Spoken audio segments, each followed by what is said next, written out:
কেমন করে ঘুমাও তুমি ফজর করে কাজা এমন তো হতে পারে জোহরে জানাজা এমন তো হতে পারে জোহরে জানাজা কেমন করে ঘুমাও তুমি কেমন করে ঘুমাও তুমি ফজর করে কাজা এমন তো হতে পারে জোহরে জানাজা এমন তো হতে পারে জোহরে জানাজা মুসলিম হয় না জন্ম নিলে মুসলমানের ঘরে কাফের মুমিন তফাতটা হয় সালাতের উপরে সালাতের উপরে মুসলিম হয় না জন্ম নিলে মুসলমানের ঘরে কাফের মুমিন তফাতটা হয় সালাতের উপরে সালাতের উপরে জীবন গেলে কভু যেন জীবন গেল কভু যেন হয় না যেন কাজা এমন তো হতে পারে জোহরে জানাজা এমন তো হতে পারে জোহরে জানাজা উপস্থিত শ্রদ্ধেয় সম্মানীয় সুযোগ্য আজকের সভার যোগ্যতম সভাপতি স্টেডা ওলামা ইকরামগণ সামনে বসে থাকা দিনদার ইমানদার ভাই সকল পর্দার আড়াল থেকে শূন্যওয়ালী মা ও বোনেরা সে মহান মনিবের দরবারে যে মহান সত্য আল্লাহ আমাকে আপনাকে সকলকে একত্রিত করার যিনি তৌফিক এনায়েত করেছেন তিনি আমাদের প্রতিপালক সে মহান মনিবের দরবারে আমরা সবাই আল্লাহর প্রশংসা করি মহাব্বতের সাথে বলি আলহামদুলিল্লাহ দরুদ ও সালাম বর্ষিত হোক সরকারে কায়নাত তাজদারে মাদানী নবী কুল শিরোমণি ইমামুল আম্বিয়া নবী মাক্কি নবী মাদানী নবী আহমদ নবী মুহাম্মদুর রাসূলুল্লাহ পড়ুন সাল্লাল্লাহু আলাইহি সাল্লাম তিনার উপরে শত শত দরুদ ও শান্তির দ্বারা বর্ষিত হোক আল্লাহুম্মা সাল্লি আলাইহি আল্লাহুম্মা বারিক আলাইহি আল্লাহুম্মা আমিন মোহতারাম ভাই ও আজিজ ও বুজুর্গ ও দোস্ত আমি পবিত্র আল কোরআনুল কারীম থেকে কয়েকখানা আয়াত তেলাওয়াত করেছি দুইখানা থেকে দুইটি হাদিসের টুকরো পাঠ করেছি সে হাদিসকে এবং কোরআনকে সামনে রেখে আজকের সংক্ষিপ্ত বক্তব্য করব যদি আমার মাবুদ বলার তৌফিক ইনায়াত করে তবে ইনশাআল্লাহুল আজিজ ওমা তৌফিক ইল্লা বিল্লাহ তবে আমার আজকের আলোচ্য বিষয় যেহেতু প্রত্যেকটা বক্তাকে নির্ধারিত করে বিষয়বস্তু কেন্দ্রিক প্রত্যেকটা আলেমকে বলে দিয়েছেন ওই হিসাবে আজকে আমার আলোচ্য বিষয় থাকবে সালাতের গুরুত্ব তার ফজিলত এবং আমাদের জীবনে যে আপনার কিনা অশান্তি বিভিন্ন রকমের ধরেন এই সালাত সম্পর্কে নিয়ে কিছু আলোচনা থাকবে ইনশাল্লাহ খুব স্বল্প সময়ে যেহেতু সময় খুব কম আমার পরে আরও কয়েকখানা বক্তা আছে বিধায় সেদিকে লক্ষ্য করে আপনারা কর্ণপাত করে ভালোভাবে মনোযোগ সহকারে সুন্দরভাবে শুনেন এবং আমলে পরিণত করার চেষ্টা করুন যেহেতু নামাজ প্রত্যেকটা মুসলমানের জন্য ফরজে আইন ফরজ পড়তেই হবে এটা আমরা মুসলিম সবাই জানি কিন্তু জানার সত্ত্বেও কেউ বুকে হাত দিয়ে বলতে পারবেন যখন আমাদের দোকানে মাকানে সবাই একত্রিত হয়ে টিভির আড্ডা চলে গানের আড্ডা চলে কোন মুসলিম জানে না কি আজান হয়ে গিয়েছে আবার মসজিদে যেতে হবে সবাই জানে কিন্তু জানার সত্ত্বেও কিন্তু আমি আপনি সে কাজটা করতে পারছি না কে জানে না দেখেন মসজিদ হলো আল্লাহর ঘর যখন আজান দেয় মুয়াজ্জিন সাহেব এই শব্দটা আল্লাহর তরফ থেকে আসে আর অথচ দেখবেন কি যে বাজারে দোকানে আকানে মাকানে বেশি ভিড়, কিন্তু মসজিদ খালি। কি এই জন্য নবীজি বলেছেন মসজিদ অলিতে গলিতে হবে কিন্তু মুসাল্লি হবে না। মসজিদ হবে চাই চিকন কিন্তু মুসাল্লি খুঁজে পাওয়া যাবে না। এটাই রাসূল সাল্লাল্লাহু আলাইহি সাল্লামের কথা একদম বাস্তবেই মিলে গিয়েছে। মসজিদ দেখেন যেখানে সেখানে পাবেন, কিন্তু মুসাল্লি কি ওইরকম আছে? জি না। আর এখন তো ইল্লা মাশাআল্লাহ, এখন তো ঠান্ডা যা পড়েছে ল্যাব তো ছাড়তেই কয় না।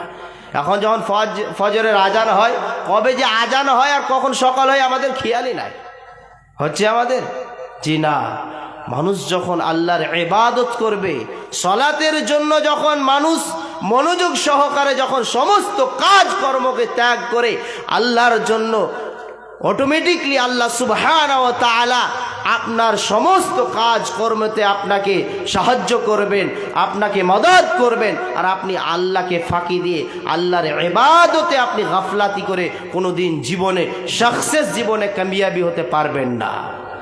এই জন্য আল্লাহ সুবহানাহু ওয়া তাআলা পবিত্র আল কোরআনুল কারীমের মধ্যে সূরাতুল আনকাবুতে কত সুন্দর করে আনকাবুতে বলে দিয়েছেন, মানুষ যখন নামাজ পড়বে দেখেন, তাহলে মানুষের সমস্ত অশ্লীল কাজ কর্ম, সমস্ত কাজ কর্ম ত্যাগ করে যখন মানুষ নামাজের দিকে আসবে, তখন ওই গুনহার কাজ আর করতে ভালো লাগবে না।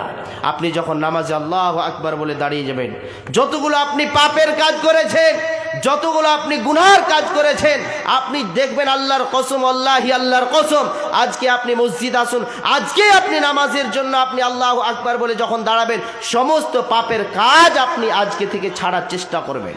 নামাজ মানুষকে সব সময় ভালো রাস্তায় দেখায়, কোনোদিন খারাপ রাস্তায় দেখায়, কিন্তু মানুষের মন বলা যাচ্ছে না।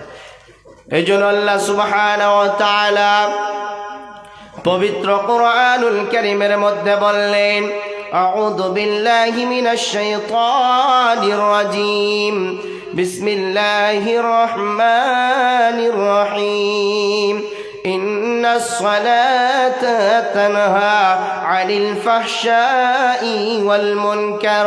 আল্লাহ সুবহানাহু ওয়া তাআলা বলছেন, নিশ্চয় সালাত যেন মানুষের জন্য, নিশ্চয় সালাত যেন সমস্ত আপনার কিনা অশ্লীল কাজ, খারাপ কাজ থেকে মানুষকে বিরত রাখে। আপনি যখন নামাজে আসবেন, তখন আপনি আল্লাহু আকবার বলে যখন দাঁড়িয়ে যাবেন, আপনি মনে করবেন এটাই হলো আপনার জন্য শেষ নামাজ।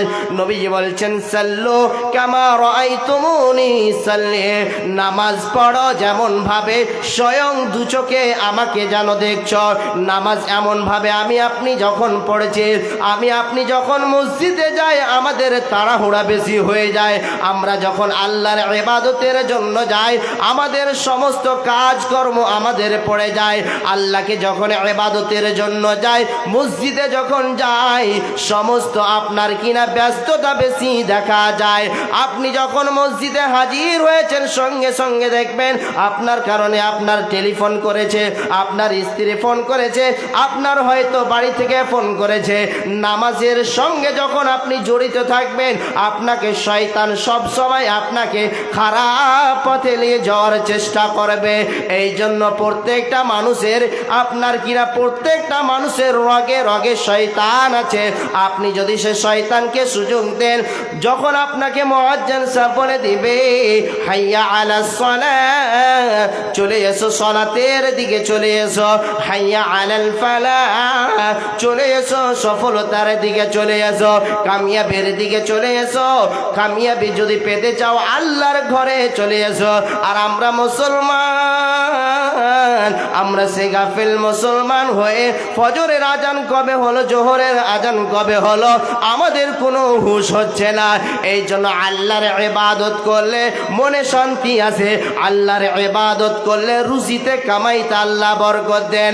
আল্লাহর যখন ইবাদত করবেন, রাত 12টায় আপনি বিপদে পড়েছেন, মুসিবতে পড়েছেন, আল্লাহকে আপনি যখন ডাকবেন, লা ইলাহা ইল্লা আনতা সুবহানাকা ইন্নী কুনতু মিনাজ জালিমিন। আল্লাহ সুবহানাহু ওয়া তাআলা আপনার সব সময় আপনাকে বিপদের সময় মুসিবতের সময় আপনাকে সাহায্য করবেন, কিন্তু আগে আল্লাহর ইবাদত করতে হবে। আপনি আল্লাহকে ফাঁকি দিয়ে কোনোদিন পরিত্রাণ পেতে পাবেন না। এই জন্য মুসলমান নিজেকে যদি মুসলিম দাবি করে, নিজেকে যদি মুসলমান দাবি করে, আল্লাহর ইবাদতটা আগেই করতে হবে। যেহেতু মুসলমান শুধু দাড়ি রেখে দিয়ে মুসলমান হওয়া যায় না। আপনি সত্য কথা বলেছেন, এর কারণে যে আপনি নিজেকে মুসলিম দাবি রাখবেন এমন কথা হলো আপনার ভুল। মুসলমান হতে গেলে আগে আল্লাহর ইবাদতটা করতে হবে। আপনি নিজেকে মুসলিম দাবি রাখছেন, আমি মুসলমান, আমার মুখে দাড়ি আছে, কিন্তু আপনি দেখেন কি 5 ওয়াক্ত সালাত কোন টাইমে হয়েছে আপনার কোনো খবরই নাই। একটা মানুষকে জিজ্ঞাসা করছি, বাপজান বয়স প্রাপ্ত হয়ে গেলেন, বয়স 60-70 হয়ে গেলেন, চলেন আব আল্লাহর ঘরের দিকে চলেন, নামাজের দিকে। এই যাচ্ছি মৌলভী সাহেব, টাইম আছে, সময় আছে। মানে উনি মনে করছেন কি যে আজরাইলের সঙ্গে তিনি আর কানেক্ট আছে মনে করছে। উনি সবই জানেন, কয় বছরকে কত বাঁচবে আল্লাহু আলাম, আল্লাহ ভালো জানে। আপনি কি জানেন কি যে না আরো সময় আছে? মানুষের একটা প্রতারণা হয়ে গিয়েছে, এটা কি কাল যাব। কিন্তু খবরদার, একটা কথা আছে উর্দুতে, আজ কা কাম কাল না পর ডাল। আজকের কাম আজকেই আপনাকে করতে হবে, কালকে করার সুযোগ দিতে হবে না। আমরা মুসলিম, আল্লাহকে ধোঁকা দিচ্ছি, আল্লাহকে ফাঁকি দিচ্ছি। চিন্তা ভাবনা করেছি জীবনে আমাদের অশান্তি কেন যাচ্ছে না? জীবনে আমাদের সুখ নাই কেন? আমাদের পারিবারিক সমস্যা, আমাদের বাড়িতে ঝামেলা, আমরা যখন খেতে বসছি শান্তি পাচ্ছি না, বাড়িতে যাচ্ছি শান্তি পাচ্ছি না। নামাজ পড়বেন, দেখেন আল্লাহ আপনাকে শান্তিতে রাখবে, আল্লাহ রুজি আপনাকে, আল্লাহ সুবহানাহু ওয়া তাআলা আপনাকে রুজিতে কামাইতে বরকত দিবেন। আর আপনি মনে করবেন আল্লাহকে ধোঁকা দিয়ে, জি না, কোনোদিন হতে পাওয়া যাবে না। যদিও হতে হয় তাহলে ক্ষণিকের জন্য, কিন্তু দেখতে লাগবে শূন্য। এবার আল্লাহ সুবহানাহু ওয়া তাআলা অন্য সূরাতে বলছেন, মানুষ যখন নামাজ পড়ে তারা সফলতা পেয়ে গেল।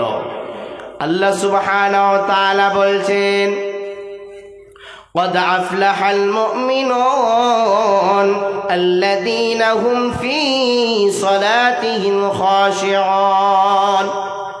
আল্লাহ সুবহানাহু ওয়া তাআলা বলছেন, সে সকল মানুষ সফল কাম হয়ে গেল কারা যারা খুশু খুজুর সঙ্গে ইবাদত করলো।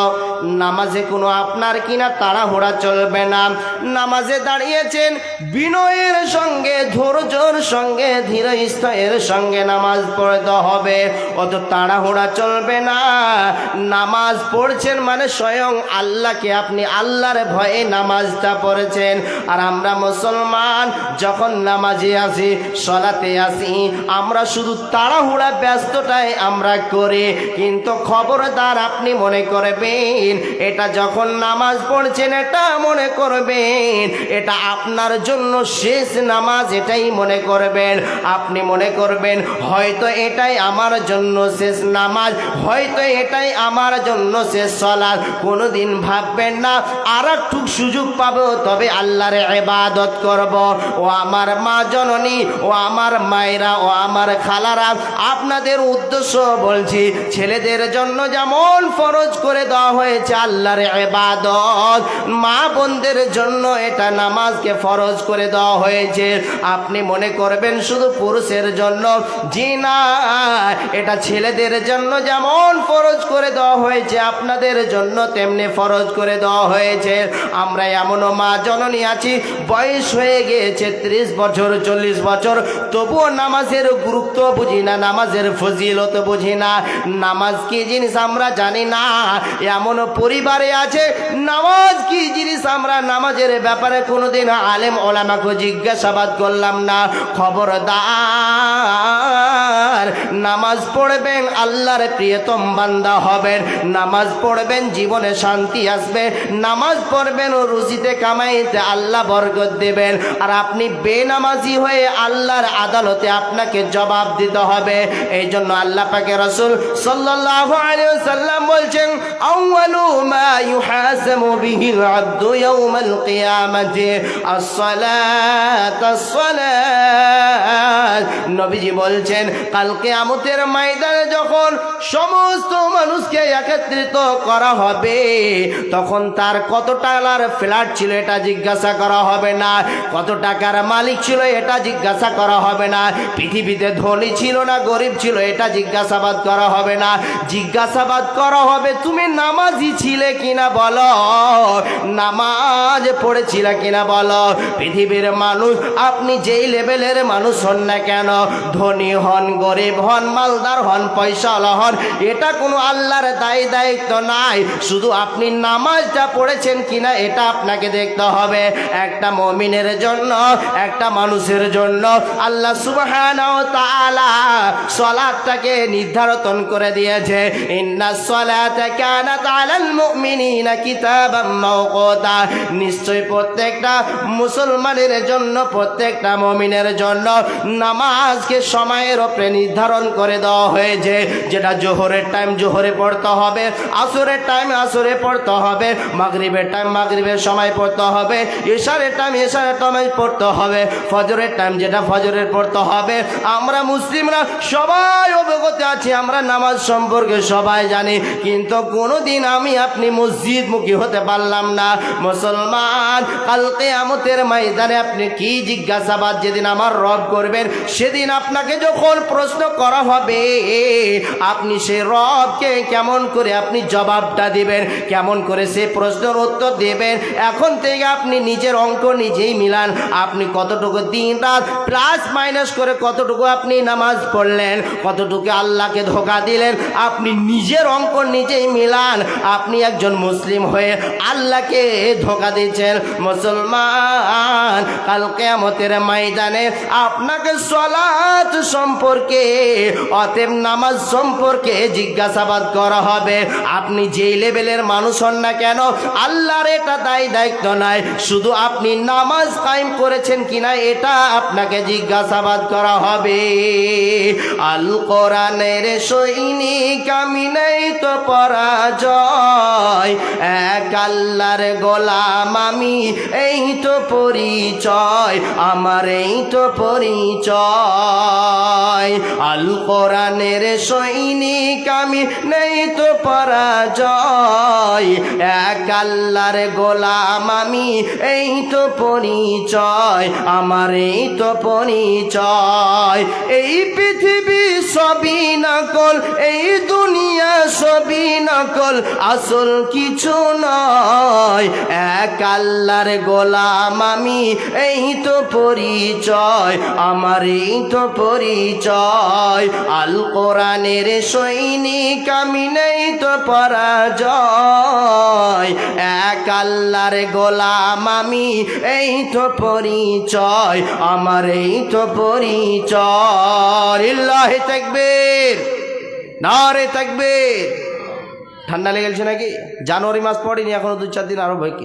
আজকে 28 তারিখ, 3 দিন আরো বাকি আছে।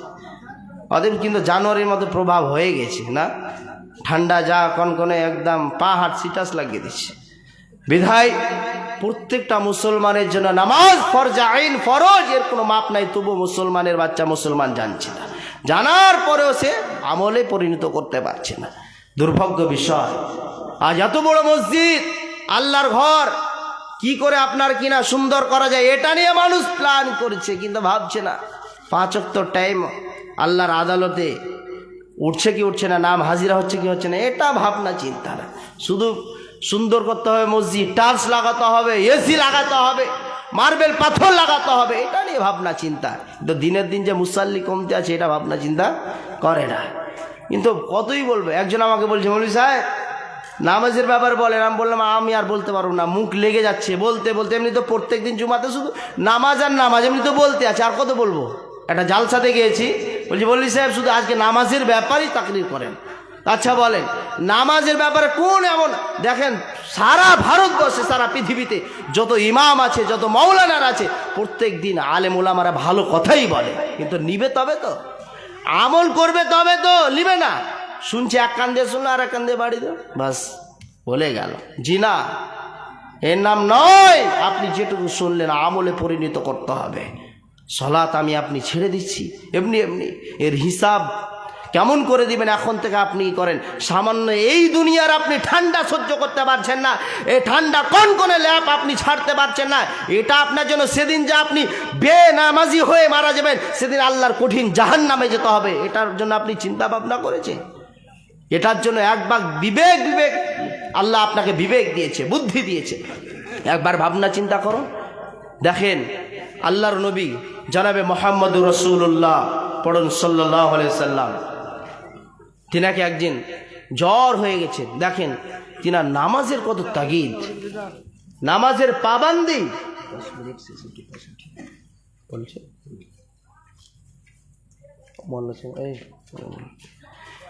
আল্লাহর নবী যেদিন শেষ নিঃশ্বাস নেন, তো এতটাই জ্বর আরম্ভ হয়েছে, এতটাই জ্বর আরম্ভ হয়েছে যে নিজেকে স্থিরভাবে দাঁড়িয়ে থাকতে পারছেন না। বৃহস্পতিবারের দিন জ্বর আরম্ভ হয়েছে, শুক্রবারের দিন আরো বাড়তে আছে, শনিবারের দিন আরো একের পর এক বাড়তে আছে।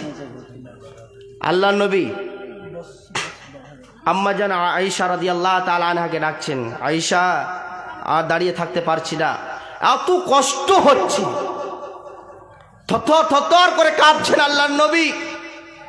আম্মা জান আয়েশাকে ডাক দিচ্ছেন, আয়েশা এরকম করে ধরে নিয়ে আসছেন। তারপর শনিবার হয়ে গেল, রবিবারের দিন আরো জ্বর বাড়তে আছে, এতটা জ্বর পরিমাণে বাড়তে আছে আল্লাহর নবীর গায়ে। অথচ আল্লাহ নবী বলছেন, আয়েশা আমি আর দাঁড়িয়ে থাকতে পারছি না। তখন একটু আল্লাহর নবী একটু বিছানায় গিয়ে বসলেন আম্মা জান আয়েশার পাশে। আয়েশাকে বলছেন, আর সহ্য করতে পারছি না, তো কষ্ট হচ্ছে। উজু করার জন্য পানি চাইছেন আম্মা জান আয়েশার কাছে, এবং জুবানে আপনার কিনা মিসওয়াক চাচ্ছেন আল্লাহর নবী আম্মা জান আয়েশার কাছে, যে আমি যে মিসওয়াকটা চাবাবো এটুকু আমার আর শক্তি পাচ্ছি না, এত কষ্ট হচ্ছে। 10 মিনিট পর কষ্ট হচ্ছে, আমি আর সহ্য করতে পারছি না। আল্লাহ নবী জানাবে মুহাম্মদুর রাসূলুল্লাহ পড়ুন সাল্লাল্লাহু আলাইহি সাল্লাম, তিনি নিজেকে দাঁড়িয়ে থাকতে পারছেন, এতটা কষ্ট হচ্ছেন। একটা মানুষকে যেমন জ্বর হলে পারে, দেখেন নবীজি আমার আম্মা জান আয়েশা রাদিয়াল্লাহু তাআলা আনহা এবার বিশ্বনবী একটু ঘুমিয়ে পড়েছেন। এমন সময় আপনার কিনা মসজিদে নববীতে আজান হয়ে গিয়েছেন। আম্মা জান আয়েশা বলছেন, ইয়া রাসূলুল্লাহ, ইয়া হাবিবাল্লাহ, আল্লাহ নবী এমন সময় ঘুমিয়ে আছেন। আয়েশাকে জিজ্ঞাসা করছেন, আয়েশা রে, মসজিদে নববীতে এখনো কি আজান হয়নি? বলছে আজান হয়ে গিয়েছে। নামাজের ইন্তজার করেছিলেন, অপেক্ষা করছিলেন আপনার জন্য, কিন্তু আপনাকে না পাওয়া অবস্থায় যেন নামাজ কায়েম করেছেন কিনা তো আবু বকর রাদিয়াল্লাহু তাআলা আনহু। এমন সময় বিশ্বনবী আর নিজেকে আপনার কিনা কন্ট্রোল করতে পারছেন না। আয়েশাকে বলছেন, আয়েশা রে, একটু ফাতেমা রাদিয়াল্লাহু তাআলা আনহা আমার মেয়ের সঙ্গে কথা বলিয়ে দাও, যেহেতু আমার শেষ নিঃশ্বাস, আমি আর হয়তো নিজেকে কন্ট্রোল করতে পারছি না। বিশ্বনবী সেদিন আপনার কিনা সেদিন শেষ কালিমা, সেদিন শেষ নিঃশ্বাস আর নিচ্ছেন, একটাই বাক্য বলছেন। কি বাক্য বলছেন? মুসলমান, একটা শব্দ বিশ্বনবী বলে গিয়েছেন। সে শব্দটা কি? আসসালাত আসসালাত ওয়া মা মালাকাত আইমানুকুম। নামাজ নামাজ নামাজ, আমার উম্মতেরা কোনোদিন নামাজ ছাড়বে না। সেই মুসলমান আজ দেখেন মুসলমানের ঘরে জন্ম নিয়েছে, কিন্তু নাম রেখেছে আব্দুল্লাহ, আব্দুর রহমান, আব্দুল সাত্তার, আব্দুল কাহের। এত সুন্দর সুন্দর নাম রেখেছি, কিন্তু মসজিদে খুঁজে পাওয়া যাচ্ছে না। আল্লাহ নবী বারবার বলেছেন আসসালাত আসসালাত, নামাজ নামাজ, আমার উম্মতেরা কোনোদিন নামাজ ছাড়বে না। সেই মুসলমান দিনে রাতে কতগুলো আমি আপনি নামাজকে ত্যাগ করে দে, আমি আপনি নামাজকে অবহেলা করে, খবরদার মুসলমান বেনামাজি হয়ে দুনিয়া ছেড়ে বিদায় হয়ে চলে যেন না। কমপক্ষে আল্লাহর ইবাদত করে যান, আল্লাহর জন্য কিছুটা দুনিয়াতে আপনি করে যান, যাতে করে আমার রব যখন জিজ্ঞাসাবাদ করবেন, আমার রব যখন প্রশ্ন করবেন, তখন আপনি আশ্চর্য হয়ে যাবেন কি করলাম দুনিয়াতে। দুনিয়াতে ছেলের জন্য করেছেন, দুনিয়াতে আপনি পৃথিবীর সমস্ত অঙ্ক মিলে, কিন্তু আমার রব আপনাকে আমাকে তৈরি করেছেন, তার অঙ্ক আমি আপনি মিলাতে পারছি না। পৃথিবীর সমস্ত অঙ্ক মিলে আপনি বাড়িটা করেছেন, আপনি মনে করেছেন আপনার ছেলেরা আপনার বউরা রামরেজ করে খাবে, এটা মনে করেছেন। খবরদার খবরদার, আপনার বাড়িতে যদি আপনার বউরা আপনার ছেলেরা নামাজ না পড়ে, সঙ্গে সঙ্গে প্রতিবাদ করার চেষ্টা করুন। যেহেতু আপনি গার্জেন, আপনি একজন গার্জেন হয়ে বেনামাজি বউকে, বেনামাজি হয়তো ছেলেকে কেমন করে আপনি বুঝতে পারছেন। হতভাগা মুসলমান, খবরদার খবরদার, আপনি একজন গার্জেন হয়ে আপনার আল্লাহর নবী বলছেন আলা কুল্লুকুম রাইন ওয়া কুল্লুকুম মাসউলুন আন রাইয়াতিহি, প্রত্যেকটা আপনার কিনা গার্জেনকে কাল কিয়ামতের ময়দানে জিজ্ঞাসাবাদ করা হবে, প্রত্যেকটা দায়িত্বশীলকে কাল কিয়ামতের ময়দানে জিজ্ঞাসাবাদ করা হবে। কি করলে দুনিয়াতে তুমি বলো, কি করলে বলো। তাহলে আপনাকে যখন জিজ্ঞাসা করা হবে, এই জন্য নামাজের মতন ইবাদতটাকে আপনাকে যে কোনো সময় হেডলাইনে রাখতে হবে। আগে নামাজ, বন্ধু ডাক দিয়েছে, কালিয়ে চোখ থেকে ফোন করেছে, হ্যালো ভাই এসো, আপনি বলেন না, আগে আল্লাহ ডাক দিয়েছে। আল্লাহর চাইতে বড় পৃথিবীর বুকে আপনার কাছে আর কোনো বন্ধু হতে পারে না। আগে আল্লাহর ইবাদত করব, তারপরে বন্ধু পিছনে থাকবে। আল্লাহর ইবাদত করার পর আগে তারপরে হবে বন্ধু। আপনি কোনো দিন আল্লাহকে ফাঁকি দিয়ে, আল্লাহর সঙ্গে আপনি প্রতারণা করে, আল্লাহর সঙ্গে ধোঁকা দিয়ে কোনো দিন জীবনে সাকসেস হওয়া যায় না, জীবনে উন্নতি করা যায় না। যদি আল্লাহর ইবাদত করো, যদি দুনিয়াতে শান্তি চাও, পৃথিবীতে শান্তি চাও, আখিরাতে শান্তি চাও, পরবর্তীতে শান্তি চাও, সমস্ত জায়গাতে শান্তি চাও, তাহলে নামাজের মতো ইবাদতটাকে হেডলাইনে আগে রাখতে হবে। এই জন্য আমার রব বারবার বারবার, একবার নয় দুইবার নয়, কোরআনে 82 বার জায়গায় বলেছেন আকিমুস সালাত আকিমুস সালাত, সালাত পড়ো বলা হয়নি, সালাত কায়েম করো, সালাত কায়েম করতে বলা হয়েছে। আমি আপনি এখনো যদি আমি আপনি শোনার পর যদি ফজরের ঘুমকে যদি না ভাঙি, তাহলে এই জালসা কোন কামিয়াব হবে না। ফজরের ঘুমকে ভাঙতে হবে।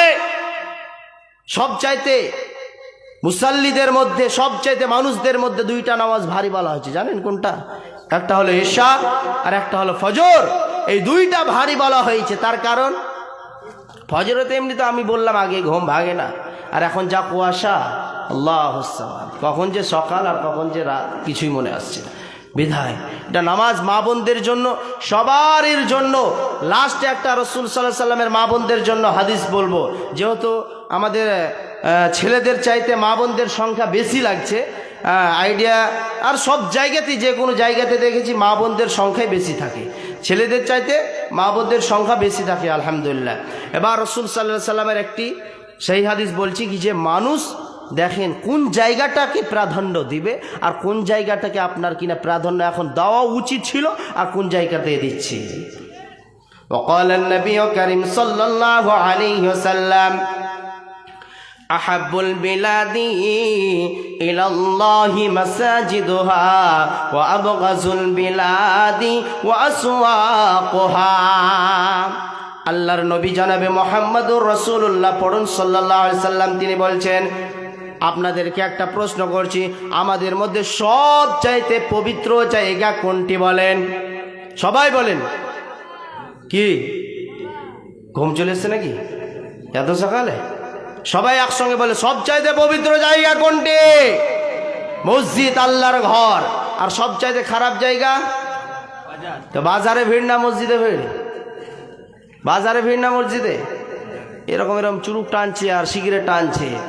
আমি একদিন চা খেতে যাচ্ছি, বসে আছি, এটাও মানুষের লিহাজ হচ্ছে না কোনটা আলেম ওলামা বসে আছে, দু চারজন বন্ধু বান্ধব গিয়েছে, সিগারেট যে এমন টানছে, আর আল্লাহ হুসামাদ কি বলবো আপনাকে, সিগারেট ধরেছে আর আপনার কিনা আমাকে আমাকে উড়িয়ে দিলে কোন দিকে, আল্লাহ হুসামাদ। এটাও লজ্জা শরম নাই কি একটা আলেম ওলামা বসে আছে আর ওই জায়গাতে বিড়ি সিগারেট সবই চলতে আছে।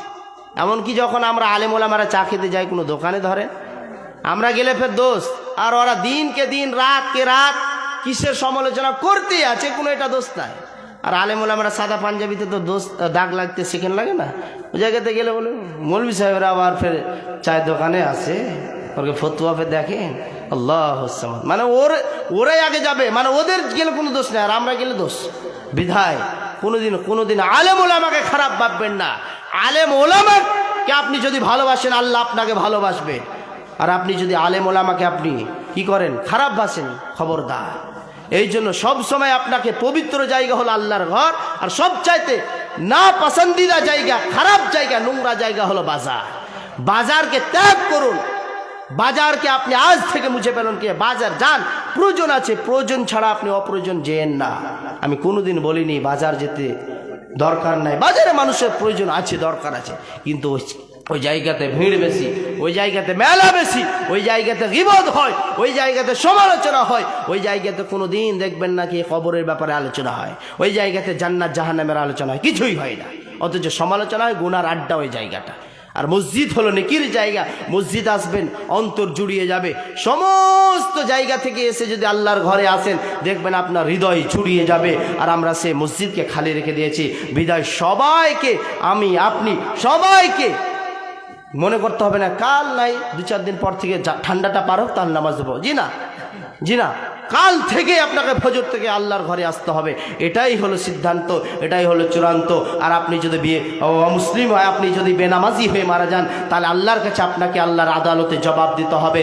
বিধায় পরিশেষে আল্লাহর কাছে দোয়া করি, আল্লাহ যেন আমাকে আপনাকে সকলকে 5 ওয়াক্ত সালাত কায়েম করার তৌফিক দান করবেন, আল্লাহুম্মা আমিন।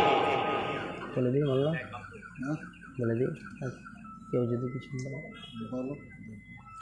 যাই হোক, কমিটি থেকে যেহেতু এই প্রোগ্রামটি করা হয়েছে, আলহামদুলিল্লাহ, এখান থেকে অনেকগুলো বাচ্চা, অনেকগুলো যেগুলো সংস্কৃত অনুষ্ঠান হলো, বক্তব্য, কুইজ, ইসলামিক বিভিন্ন রকমের, তবে এই প্যান্ডেলটি হয়েছে, আবারও বিভিন্ন রকমের খরচ হয়েছে।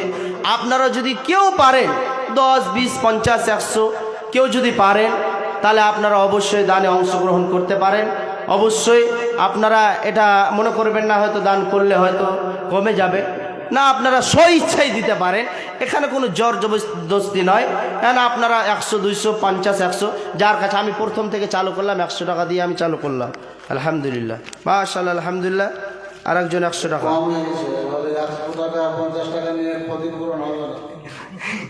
আচ্ছা আমি ফের করে দেবো ইনশাআল্লাহ। আচ্ছা আমি দিয়ে স্টার্ট করলাম, বিসমিল্লাহ করে আমি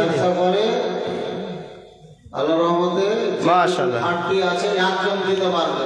হ্যাঁ, আপনারা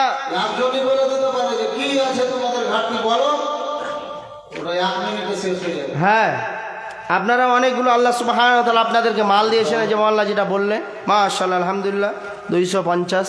আল্লাহুম্মা সাল্লি আলাইহি, আল্লাহুম্মা বারিক আলাইহি, জাযাকাল্লাহ।